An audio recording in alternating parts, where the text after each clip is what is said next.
everybody. It's me, Tiffany Kelly. It's been a long time since I've come before you with a video. Um, but today I want to talk to you about our kids, specifically about our students. You all know that I'm a big advocate within the school district. I'm an advocate for teachers, I'm an advocate for students, and there are things that have been coming down the pike I think that you should be aware of. And I feel lucky enough to have someone here with me today who has a good handle on student perspective, as they were just a student a couple of years ago in Montgomery County Public Schools. They are doing this interview anonymously because we're going to talk about some sensitive subjects, especially about our students who are undocumented. They just want to be careful considering the climate. So they are off camera, but the voice will still be powerful. So I want to thank you for coming. If you don't mind saying hello. Hello, everyone. I'm super happy to be here and share my perspective as a student. Wonderful. Now, how long has it been since you graduated? I graduated MCPS 2 years ago, so I was class of 2023. Okay, class of 2023. Wow, that's been less than 2 years ago. That's like a year and a half. Well, a, Yes. a little more than that. And you're currently a college student. Yes, I'm a junior in college now. Okay. And when you were in MCPS, you had a couple of wonderful affiliations that you were with. Do you mind mentioning those? Yes, I was a part of many student organizations across MCPS. I worked for the Minority Scholars Program. I founded a tutoring service where I served as a tutor for multiple students in MCPS who didn't speak English.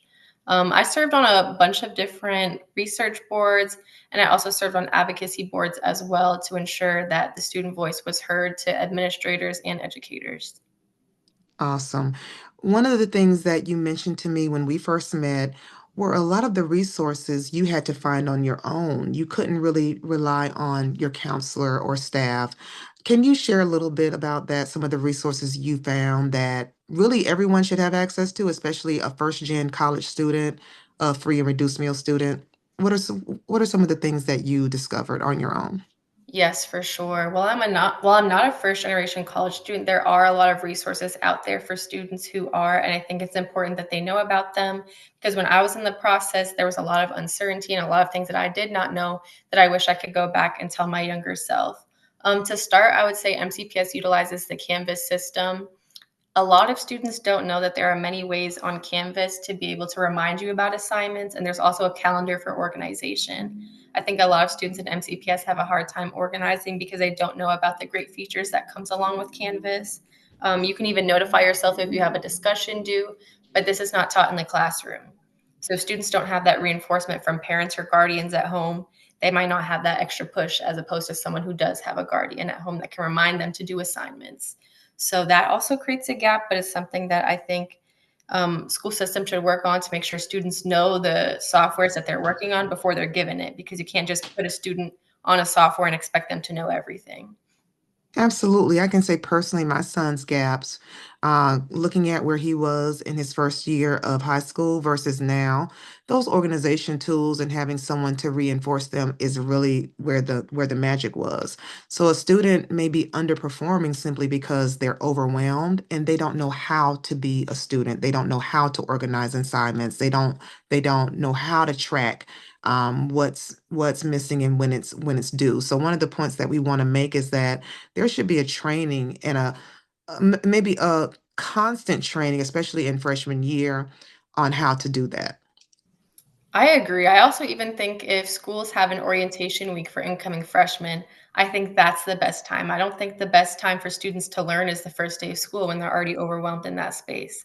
I think the best time for students to be exposed is even from a previous high school graduate to come into these events and show them step by step on the best tools on how to utilize not only Canvas, but other organizational tools such as Google Calendar, your Apple Calendar, whatever calendar or organizational system works best for you.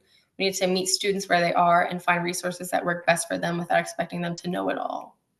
I think that's a great point, and you may have helped me find my next SSL opportunity. Maybe I can get some minority scholars in on a week boot camp. I would, of course, need help designing it, but I think that's a really good idea that we need to get them up to speed, and then we can also assess where those gaps maybe are for them. prior to being in the classroom because the instructional time is not the time to be teaching this. For sure, 100%.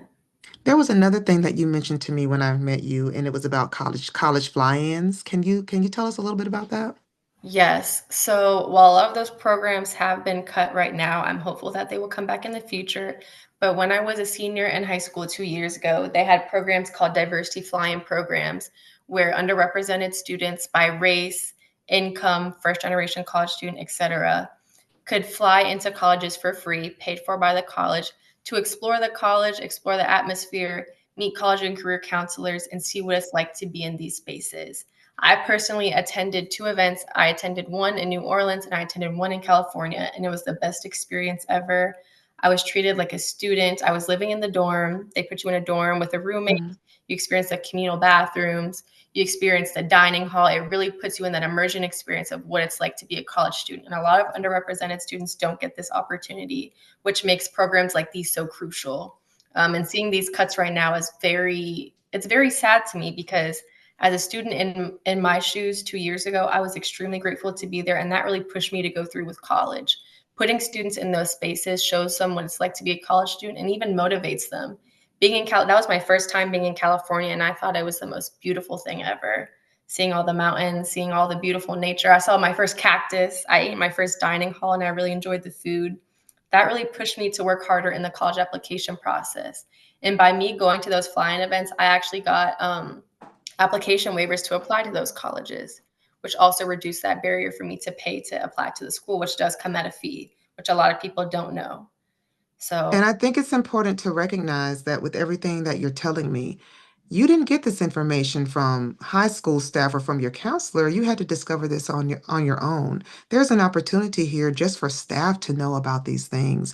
And I don't think we do enough of that, especially with the outcomes that we know are associated with free and reduced meal students, students who are Black, Brown, emerging multilingual learners. These are the things that could make or break or really could say whether they pursue a higher education. So if we're going to do targeted work, if we say that we're going to do that, then these are the programs we need to know about. But you found out about most of these on your own. yes, it took a lot of hard work and research. The first one I actually found out about, I found out through email. One of the colleges that I went for a fly-in reached out to me through email and said, "Hey, we know that you're interested in our college." As I sent my SAT score to them through the SAT official test, and they actually reached out and said that I'm eligible to apply for this program. And then upon discovering the name, I looked up diversity fly-in programs on Google, and I was shocked to see that there was about 50 other programs all across the country. And one thing that shook me the most was the students that were accepted alongside me. They have been accepted to most of the other diversity fly-in programs because not enough students know about them. One student that I went with, she's been to Colorado. She also went to New Orleans. She went to New York. She's been all over the place because most of these programs, the one I applied to, only had 200 students that applied out of the whole country.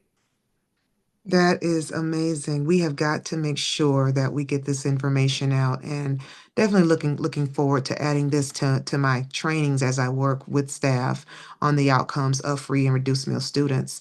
I do want to backtrack a little bit. You stated that you're a little afraid about these diversity programs existing. And I know that something happened to you recently that's frightening, that I don't think people are not connecting the dots on what federal cuts are actually doing.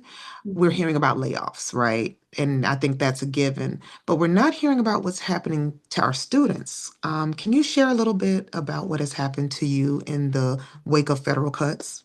Yes. I actually applied for multiple internships last winter. I was recently accepted to a research program at an Ivy League school that I will not be naming for security purposes.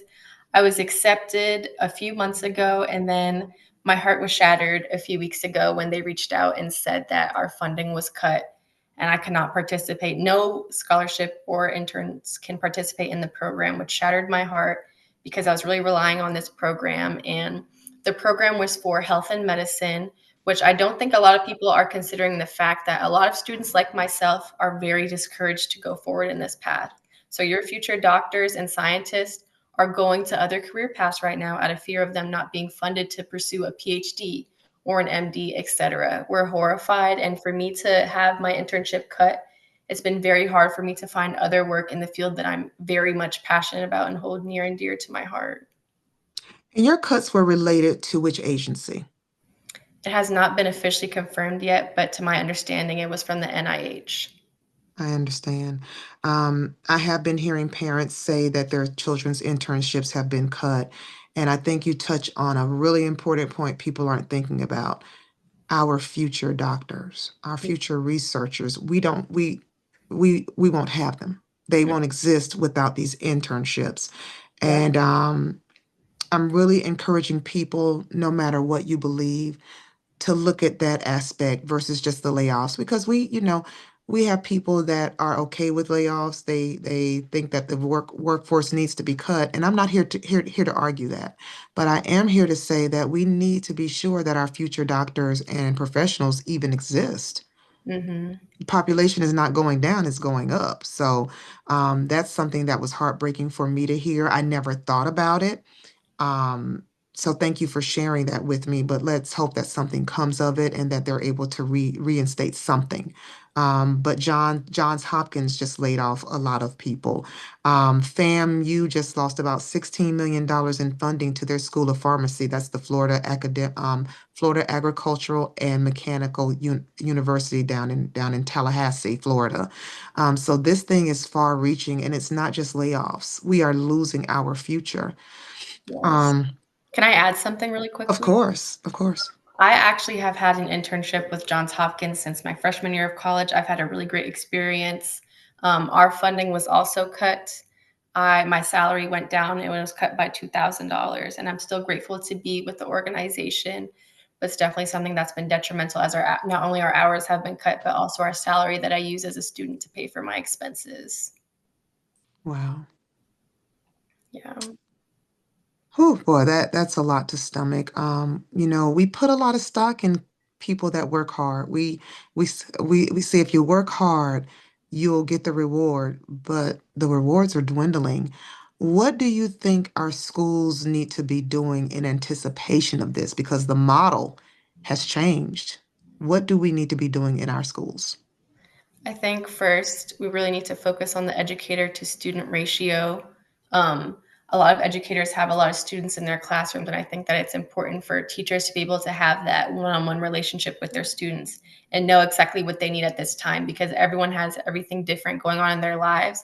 That's hard to exactly know what our students need.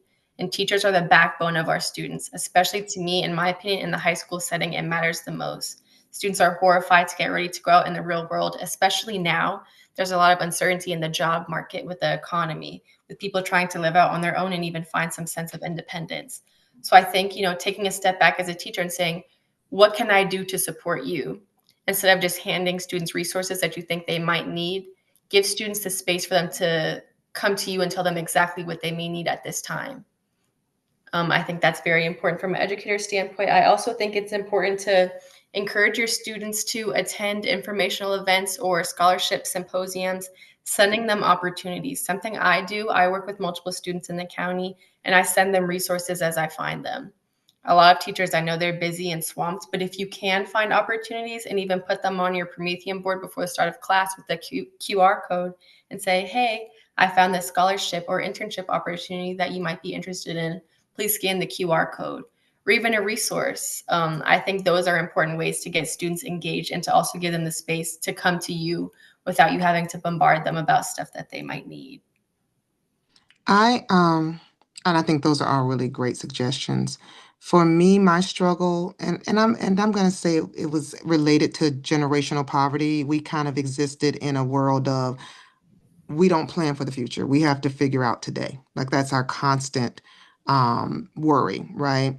So what can we do to help kids like the kid that I was even create a vision for themselves? Because I sometimes find they don't see what's down the road and they haven't had to plan for it.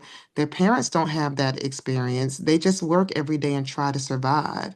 I Mhm. think that when we give resources and the student can't tie their experience to that resource, they don't always reach their greatest potential, what do you say about helping kids realize what they can actually do? I would first start with words of affirmation. I know it may sound silly, but I think some students at home, they might not be told that they're smart, that they're capable. So if you can be the first or one of the most recent people to tell that to a student, you can really change their perspective on the things that they think they're capable of doing and very much are capable of doing. Another thing that I think is very important is having other people in other fields come into your classroom.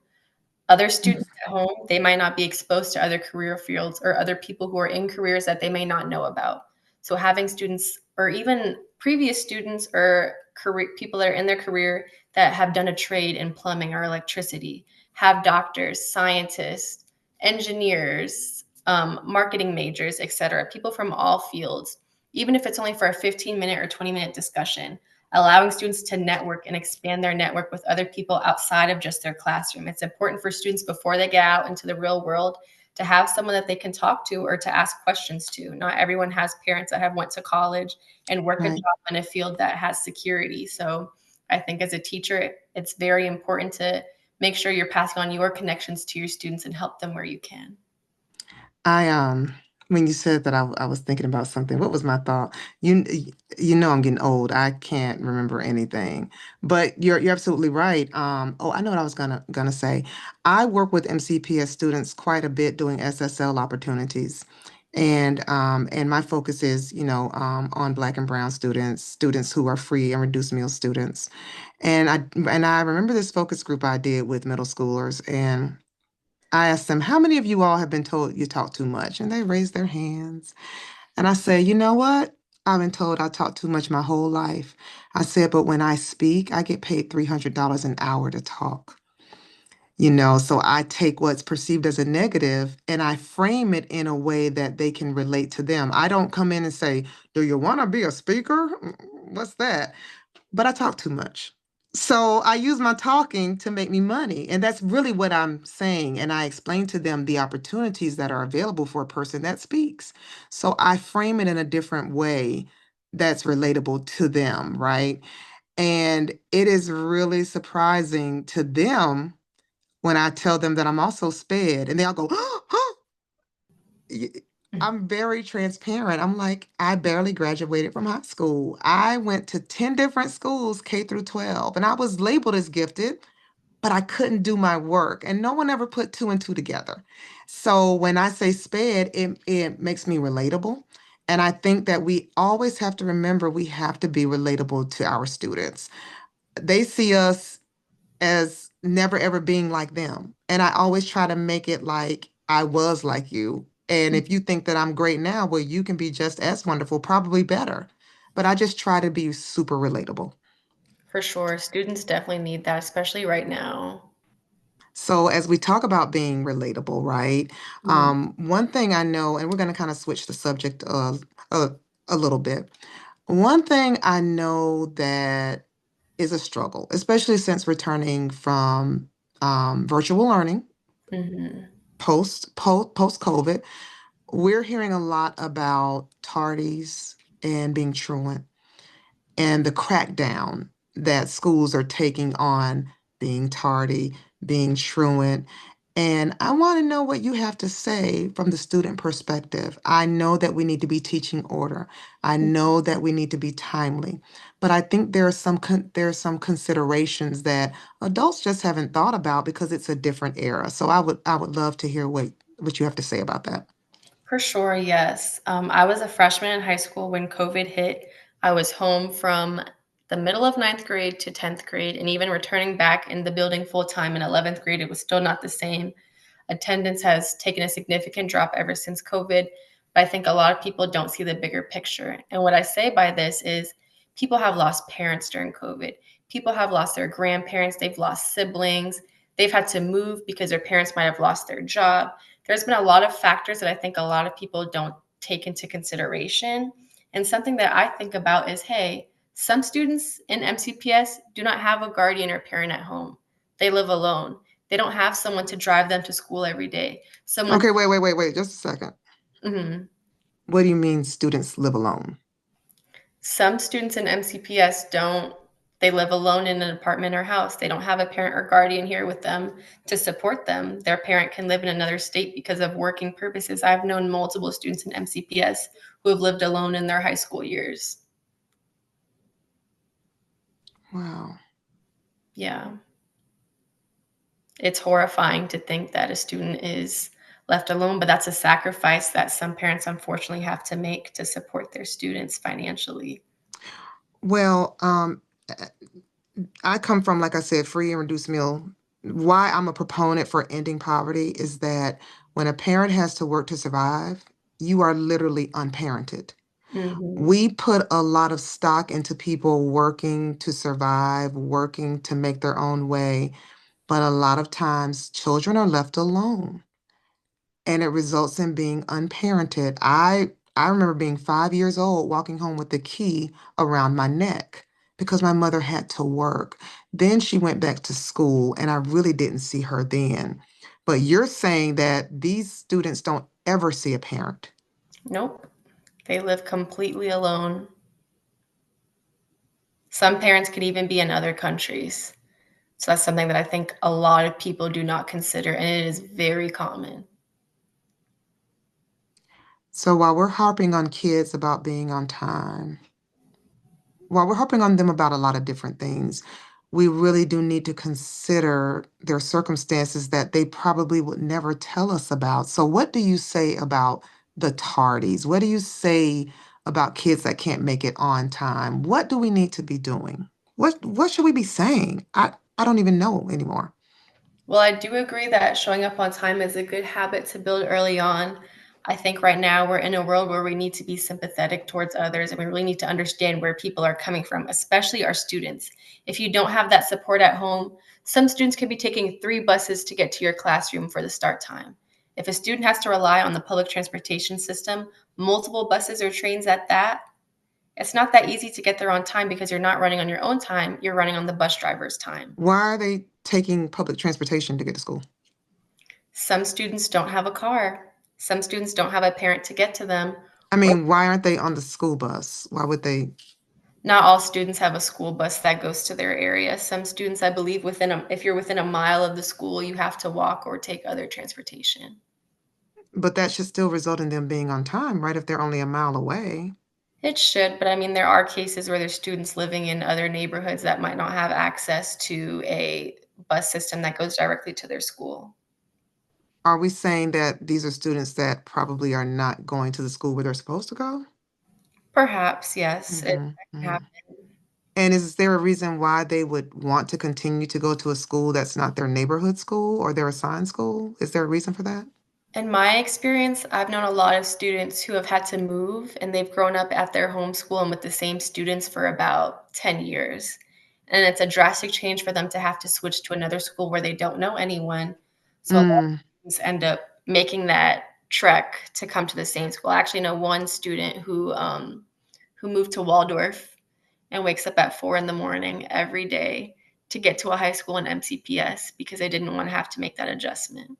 So we're really talking about what we harp on a lot, but I don't think we necessarily really focus on is the social emotional side of being with people that you've grown up with, and just that abrupt change could really affect their mental state, is what I'm hearing. So they choose to stay where they know they have the connections. For sure, yes, and that means they're sacrificing sleep. They're sacrificing a lot of things just to be able to have that comfortability. I just thought about something. I just had my 30th year reunion, and I think I had a classmate tell me he did the same thing. Now that I think back on it, he Mhm. was living in another county. It just hit me, but he wanted to graduate with us, and he did. But none of us knew what he was enduring. I think he was getting up at like 4 a.m. also and taking buses. How can we make sure that school staff is in touch? I think they're kind of not approachable, and they're really, really rigid. And I think the rigidity of the past is not serving us as well as it used to. Mhm. What do we need to do to be sure students like that are not discouraged but encouraged? I was talking to Dr. Peter Moran. I can't think of his title right now, but he's like right under the superintendent.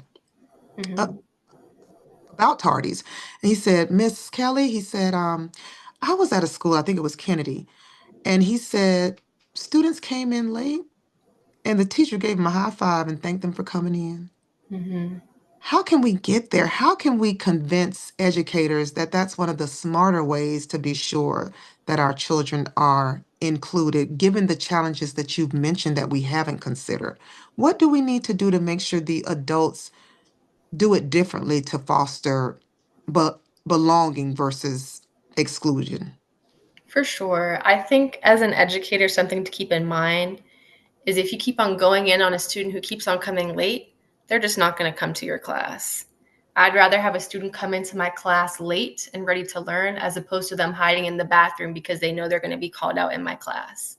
That means they're missing out on a learning opportunity, they're missing out on socializing with their friends. And as an educator, I'd want the best for my students, and I'm sure I can speak for most other educators when I say this. So, something to keep in mind is if you consistently call out your student every time they're late, you don't know what they're going through, and you're also discouraging them from coming to your classroom at all. They're not going to want to come in late if you keep on calling them out in front of others.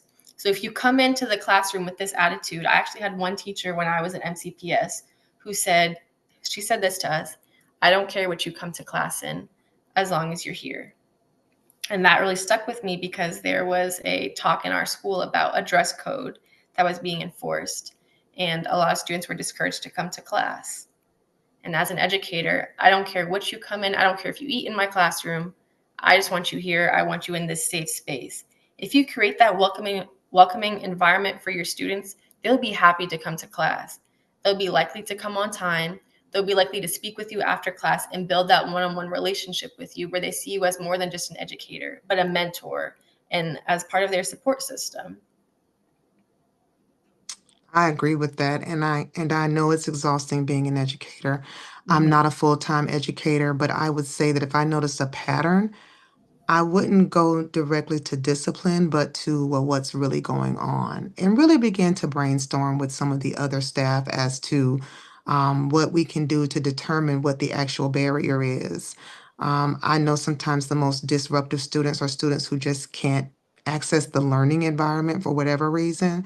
Mhm. That's all data, and I don't think we have to move to the punitive approaches so quickly. Mhm. Um, I so I think that's all that I have to ask. Is there anything that you wanted to add today that we may not have touched on? um I would say, from a student perspective, if you were an educator, administrator watching this, something that I want you to know from a previous MCPS graduate is that students are here. We are aware of everything that's going on right now, and the students need your support more than ever. Um, you are a resource, you are a support system. Students are with you. If you think about it, students are in the classroom and at their schools more than they are at home most of the time. When they're at home, they're asleep and getting ready to come back. So you are essentially their family. They need that backbone. They need someone to talk to. They need someone that's going to greet them with a smile on their face and really change that trajectory of what they could be facing at home. So, educators, right now, you have the chance to inspire students to do what they believe in and show them what they're capable of. And you could be the only person that's telling your students this. Students might not have someone at home telling them that they're capable of going to college or completing a trade or getting a job in the field that they love. You have the chance to inspire a student to do what they love. And I think as an educator, if you can do this, that would make great strides towards encouraging our students, because a lot of students right now are discouraged, not only in the K through 12 level, but also at the collegiate level as well. Given what's going on, it may not be enough to be academically stellar. Um, and I think we need to face that as a real reality and decide as a school district what we're going to do to combat that narrative that we're losing. I mean, we're losing. So I just want to thank you so much today for your words. I think it's really important to hear a student's perspective. We as adults, I often tell people I am not the coolest person in the room. I'm old as dirt. So it's important for us to hear from you all. So thank you again. I really appreciate it. Thank you so much for having me. All right.